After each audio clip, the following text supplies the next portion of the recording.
All right, what's going on, Party Pundits? It's your man, Professor Nims, with Boston Jared, What up? Coach Dave. Mm. Casual Rand is not with us, but you know we are the Pundits of Pugilism. Make sure that you like and subscribe. We're wrapping up with our last segment, and this one is going to focus on the upcoming heavyweight bout this weekend. Um, and this is your man Deontay, the Bronze Bomber Wilder against Li Zhang, who is was formerly he held a kind of a Reggie belt that he lost to Joseph Parker. So it's funny. So these are the two people who have been defeated by Joseph Parker, kind of squaring off to kind of see who could be that get to that next level. But this allows us an opportunity to kind of talk about Deontay Wilder and where he really stands at this point in his career. And one of the reasons that we want to do that is because he has talked about his main motivation, and if we were to kind of take his word for it, is not money at this time. He said that he's made good money and had good investments and all these other things, but it's really he still wants to be undisputed heavyweight champion. So and then we can put this within the context of the likelihood of him winning this weekend, which is I think he's actually an underdog. I'll pull up the odds quickly, but um, we'll start with Boston Jared and kind of give us your view on the likelihood of Wilder being able to overcome his challenge this weekend, but also move on and to be able to secure not a piece of heavyweight championship, but an undisputed. And so keep in mind he's 38 years old, and he is, which is for a heavyweight is not too bad, right? It's not Yeah, too yeah, that's bad. true. That's true. That's And fair to so point out. we want to say that didn't look good in his last bout, but he Looked bad. fought. Nah, Yeah, looked. he To be looked bad. honest, looked Yeah, looked really bad. he looked bad, and so and keep in mind he's lost three of his last four fights, and two of them by KO. And so give us your So take, what? Austin So Jared. his chances on becoming undisputed. Yeah, so I mean it has to start this weekend too, so you can go Yeah, ahead and slim to none. Slim to none. His chances of with Deontay Wilder's chances of becoming an undisputed champion are slim to none. Look, if there's some sort, if all the stars and the planets align somehow, and he ends up with that IBF belt, that looks like the IBF is intent on stripping Usyk for whatever the fuck reason. He ends up with that IBF belt, and Usyk, for whatever reason, feels the need, maybe a voluntary in the U.S. against Wilder. Maybe that's a big fight for him. Maybe he wants to have a big fight. I don't know. And he ends up in a fight with Usyk, and Usyk closes his eyes and trips and falls into that straight right hand of Deontay Wilder, and Deontay Wilder knocks out Alexander Usyk. Then yeah, you'll see Deontay Wilder. There's so much stuff that has to happen in order for him to even be in a position to fight for those belts. Much less forget the fact that he's got to actually win these fights. Like no, there isn't any chance. Deontay Wilder had his chance when he had the WBC belt, and Anthony Joshua had the other three belts, and whatever Eddie Hearn or whoever the fuck it was offered him the 50 million. He didn't take it. That was his shot at becoming the undisputed heavyweight champion of the world. He didn't take it for whatever reason. Not going to relitigate that whole fucking thing, right? But now his Deontay Wilder's best days have come and gone. His chances of becoming undisputed champion are close to being non-existent. If the same Deontay Wilder who fought Joseph Parker shows up against Li Zhang, he will probably get stopped in the most brutal of fashions because he's in there against a guy who I think might even be bigger than Tyson Fury, who doesn't get brought up a lot. But I think when it comes to the measurables, what is Zhang Zhang? He's got to be as tall as Fury, right? I think he's And a little bit shorter though. is he? What? But Yeah. he, Go ahead. I mean, he looks like he's bigger. Hold up, I'm pulling it up right now. Yeah, yeah. This guy, yeah. My internet's just not a or box rec is acting crazy. But yeah, no, I don't want to belabor the point here. Uh, yeah, he's got no. So yeah, so Zhang is 6'6" to Fury's what 6'9", 6'9". six Yeah. eight. 6'9". Yeah. Yeah, this guy could very easily get it. The same Deontay Wilder that shows up now. Zhang is 41 years old. Uh, Yeah. 256. He's a little bit more stationary than but he has good feet, good and he's a good educated. Like he actually he certainly boxes is. well. He Cer- actually boxes well. And Boxes very well. Boxes very well. Uh, yeah, we saw that against Joe Joyce. I yeah, mean, he was yeah, he was walking Joyce into some hellacious right yeah, hooks, and then when yeah. he let go of that left hand, he actually couldn't miss that. And Wilder has never been good defensively. The threat of his offense has really been one of his best defensive moves. But I mean, Jalen John, I mean, he has an extensive amateur background. He's pretty much a veteran in that ring, so I don't think that's something that he'll be intimidated by. Um, Yeah, he, I don't even see Wilder in the he's top. shown a pretty good chin. Go ahead, No, Boston. I was gonna say I don't even see. I'm going through these sanctioning bodies. Maybe it's because Wilder hasn't paid to be ranked in these other sanctioning bodies. He's ranked at 13th in the WBO behind Jermaine Franklin Jr. I mean, Yeah, even if he beats Zhang, he's got a long road to hoe. I mean, look, again, this is boxing, right? I mean, no, but they'll could he move it jump up. from 13th to the number Yeah. one challenger? I'm sure stranger things have happened because I, he's fighting Zhang, who's the number two guy in the yeah. WBO still, unless these rankings have not been updated on boxing scene, which is entirely possible. Well, Uh you have to think. So Wilder was, retired. He unretired, had, a bout against Robert Hellenius. Hellenius, yeah, a rub against Hellenius, which wasn't, a really a top 10 ranked fighter, but it was just something to kind of get his feet wet. And then he was kind of I think that if he beats a number two contender, I don't think he should go up and fight for a championship, but it'll allow him to have a number one contender, bout at this time. I think that he understands this. And just for um, our for the record, the IBF has decided to not strip uh, Usyk because at first Good for good. the bout between Daniel Dubois Good. and Philip Hergovac was supposed to be for that belt, but they have not. And reason we know this is because Eddie Hearn is in uproar, just upset about that. And which I'm like, this What guy about the just IBF won. not stripping Usyk? Yeah, about them down because he wanted right. He basically just wants it to kind of open up for Anthony Joshua to be able to get a Yeah, of well, that look, while still yeah, avoiding the guy who beat him, back to back in a sense. yeah, So yeah, that yeah. makes that likelihood very unlikely. So But look, real quick, I maybe skimmed over these rankings too quickly. Wilder is ranked in all of these. He's ranked seventh in the WBC behind Daniel Dubois.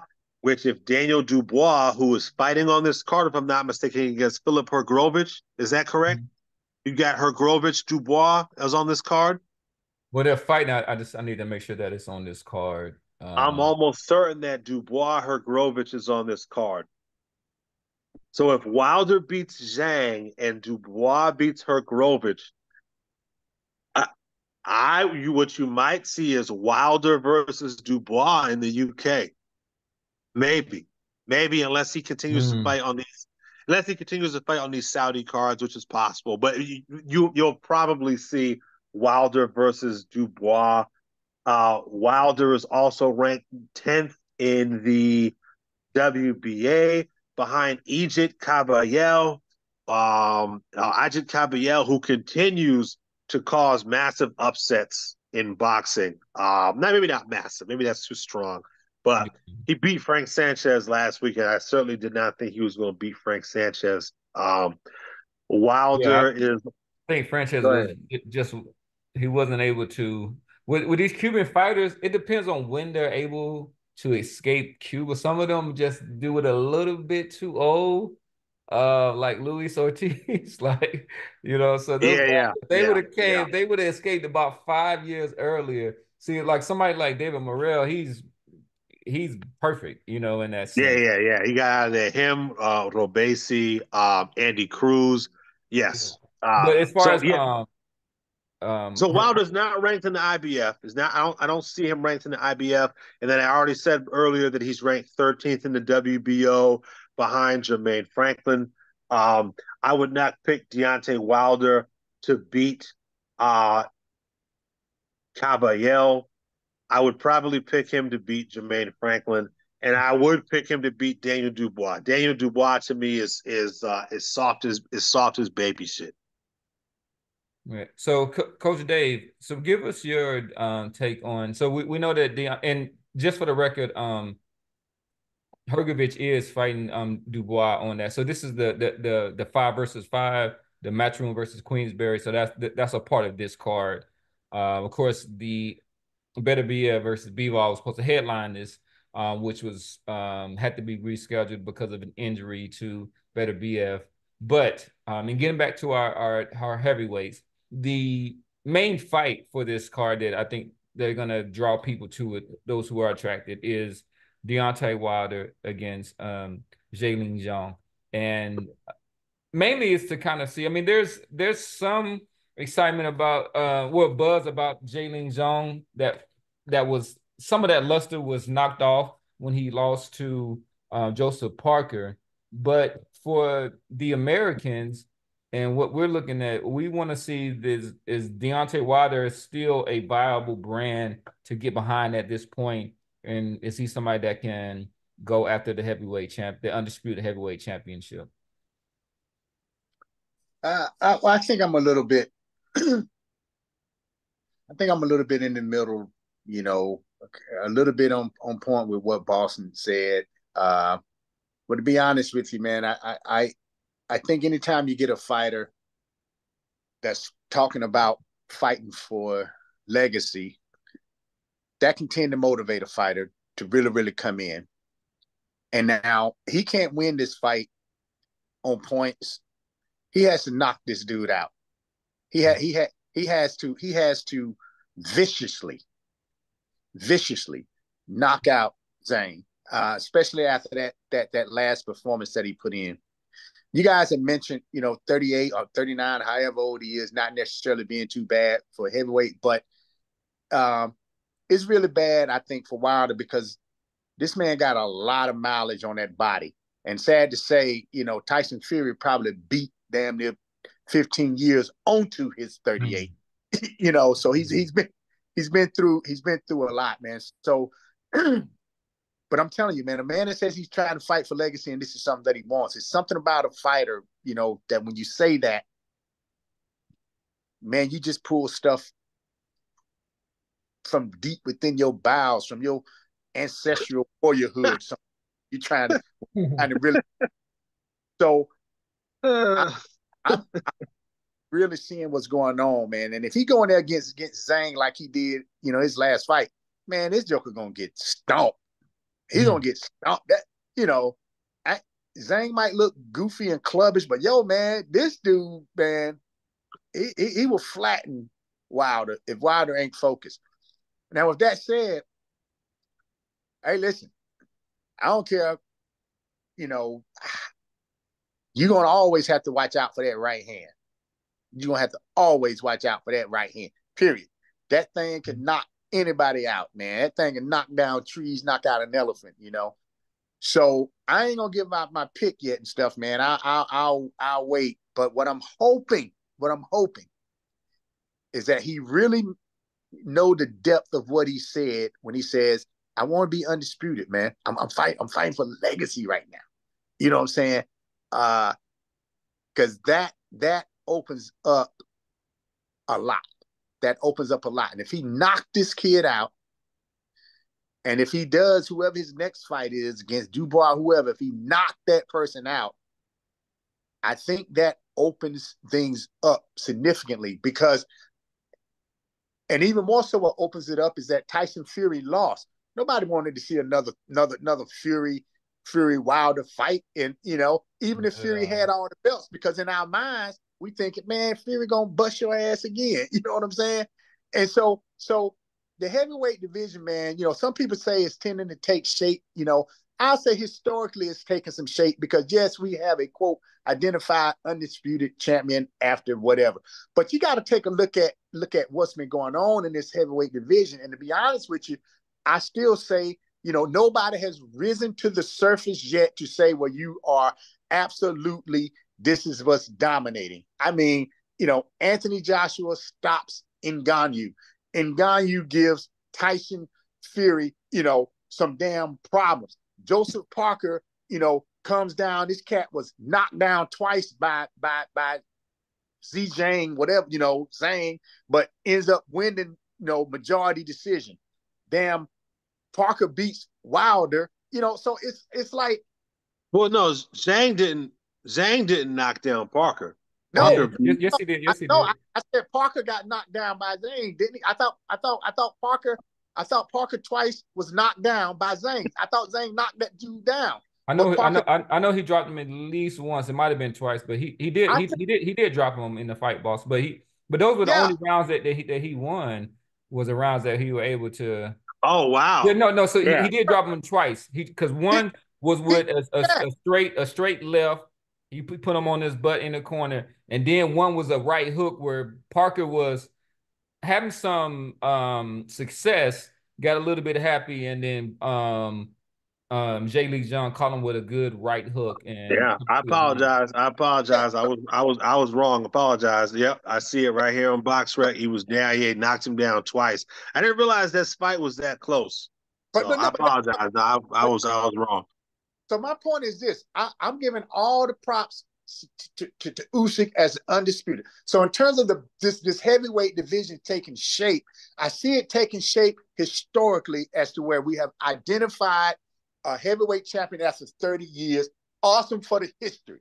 But in terms of what heavyweight is dominant out there, is, to me, is still highly up in the air because of the losses and because of the flaws. And this is only coming from my perspective. So as I just ran through the stuff that I was naming about, Joshua fighting Ngannou, knocking him out, Ngannou giving Tyson Fury some rough time, Usyk just now beating Fury. But Fury definitely showed that Usyk is kind of soft to the body, because it seemed like he let up a little bit, you know, and then Dubois, I think, stopped, you know, beat the damn fight. They just didn't call it a knockdown or whatever. And then again, like I said, Parker done beat Wilder.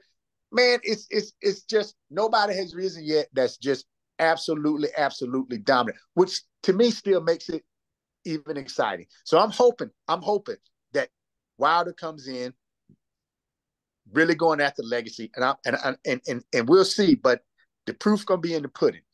The proof will be in the pudding. If he stops this boy viciously, almost to the point that, like, when he hit the guy, what's the guy named Brazil or whoever he. Dominic Brazil. Yeah. Brazil, yeah. We'll see how focused this man is, man. He coming there, Joker, pity-patting around, man. They ain't gonna flatten this Joker, man. So we'll see, though. But that's why I see it, man. That's how I see it shaping up. Not as normal as other people, shaped up historically, but not shaped up in terms of dominance, if that makes sense. Yeah, absolutely. So one thing I will say is that I want to pull up the odds real quick, because we there are not a lot of people who are putting a lot of are giving a lot of confidence. So right now, it's not too bad, but we haven't seen. It's not too many times that we've seen Deontay Wilder into a fight, and he's been an underdog. So at this time, um, um, Jay Lee Jong is a favorite at -170, and Wilder is underdog at +125. So that's not too bad. So that means that it would take $170 bet on Jay Lee Jong to get back $100, and then for Wilder, $100 bet would net you $125 profit. Yeah, so I think that with somebody like Deontay Wilder, who was never a kind of a skilled craftsman when it came to the art, and that you are not a like a James Toney or a Mayweather type who is kind of hanging around the gym and is going to be just kind of working on and just keeping those little, parts of your, craft really, really sharp. Wilder was somebody who once said that he didn't believe in the sweet science of boxing. So as you get older and older and less active and less away from the craft, it becomes a lot harder to land that one kind of determining factor in your fights, which is that right hand.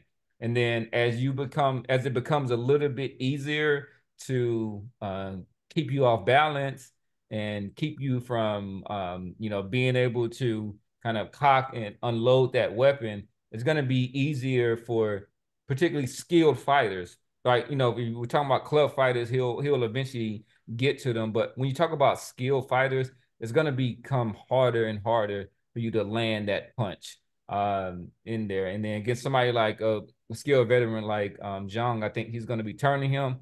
He's going to make him have to pick up that, his back foot, which is where he's kind of pushes off and is able to kind of step forward and get that power for his punch. And you got to realize these are big heavyweights that are going to be punching back. And so if Joseph Parker, who is an undersized heavyweight, can hurt Wilder and be able to kind of put him into some trouble, I think that Jalen Jong would be able to do the same thing. So for me, and I want to go so far as kind of giving a pundit pick, which will save that. But I think that his likelihood is at around like 5 to 7%. And this, I'm talking about the likelihood of becoming undisputed heavyweight champion again, because right, there's a lot of things that have to come together to make that happen. Well, and one of the reasons is because I think that we're going to be seeing the last few months of Wilder being considered a top contender within the heavyweight division in general. Or not. I think you gotta, these guys are fighting, they're at least fighting. I was gonna say fighting each other, but Anthony Joshua is at least fighting, and he's keeping himself sharp and he's keeping himself in the gym. Fury and Usyk are fighting each other, and even if they're not fighting each other, they're still being active and keeping themselves sharp. So when you kind of talk about those guys, I agree with Boston in that a fight against somebody like a Daniel Dubois, who seems to be the kind of most mentally fragile against all those guys that you might put into the top 5 or top 10 ranking, would be his best bet. But I think this weekend is just it's a bad matchup for him, and which is going to really, really impact the likelihood of him being able to move on and secure a heavyweight champion, a undisputed heavyweight championship. All right, so do we want to kind of end? But like I said, we're going to come back towards the end of the week and kind of give our pundit picks, and we'll see where the odds stand at that point, and we'll also give our winner in a particular round if we feel that there's going to be a stoppage in the fight. But does anybody have any lasting statements before we end this segment for the night? All right. Well, like I said, we appreciate you rocking with us. And if you stay through to the end of this video, make sure that you do like and subscribe. This is your man, Professor Nims. I'm signing off for Boston Jared. Peace. Coach Dave. Peace. All right. Give a shout out to the Casual Ran. We are the Pundits of Pugilism, and we are signing off on another popping episode. Peace out. Peace.